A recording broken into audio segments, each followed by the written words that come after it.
When in regards to types of training programs, there are so many different layers of training programs. In our resource manual for NFPA, we're going to have different references for you to go back and look at. We got periodization, you got different types of training programs, heavy versus very heavy, hypertrophy muscle building, which is going to go into the subcategory of bodybuilding type training. Then of course you've got core stability type training. It really depends on what the person's trying to do. There's so many layers of this, there's no way we could discuss this in today's lecture, but this is more of a reference for you to apply as it applies to your customer and what their needs are. And that's something you need to look at later. So what we're going to look at now is we're going to talk about muscle soreness. You've got immediate onset muscle soreness versus delayed onset muscle soreness. Now, immediate onset muscle soreness would be more of an acute response. And what I mean by that is a pain during and immediately after exercise due to the accumulation of metabolic waste products in the muscle tissue. That's going to be almost like an immediate soreness. What is more common is called delayed onset muscle soreness, which we a lot of times refer to as DOMS.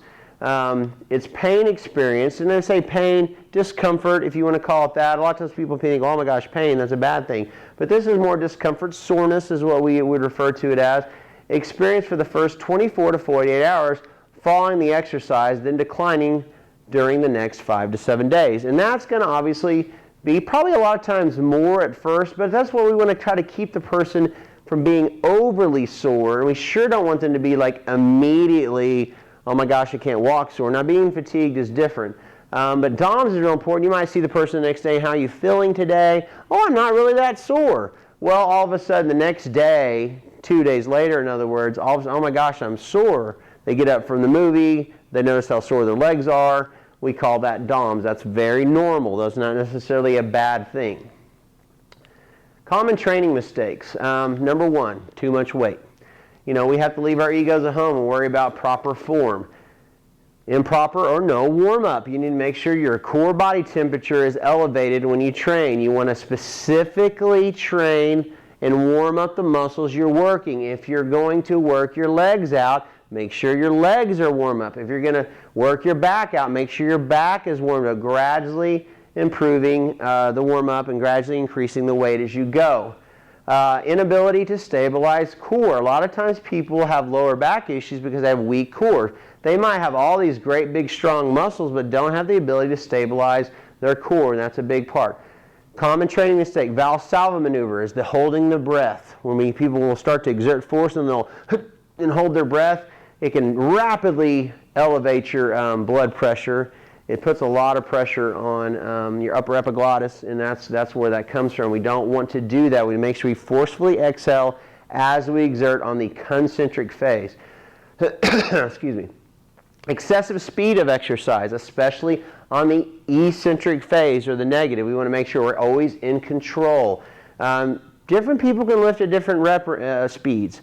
What I tell people is you generally want to go slower on the negative and faster on the positive, but you ultimately always want to be in control. If you go just the same speed on both, that's good as long as it's not too fast. But it kind of depends on, once again, your goals.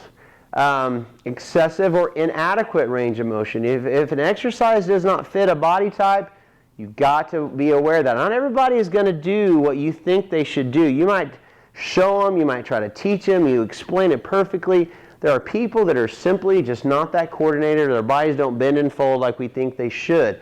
They might have inadequate range of motion. They might have excessively tight muscles, excessively tight fascia, excessively tight joints. And so that's important to think about. Excessive use of momentum, that's a big part of it. You have people that are swinging and not really working the muscle they're trying to work. A side lateral on the shoulders. You'll have people instead of just gradually working that medial deltoids, they're using their whole back and not really even working the muscle that much. They might be flinging up the 40s, and they should be using the 15s or 20s and not moving anything but those deltoids. Allowing the muscle to stretch with load. If the muscle is stretching, it cannot remain contracted. So you need to make sure you look at all of these things and go nice and slow, use appropriate weight, use appropriate form, and don't get ahead of yourself.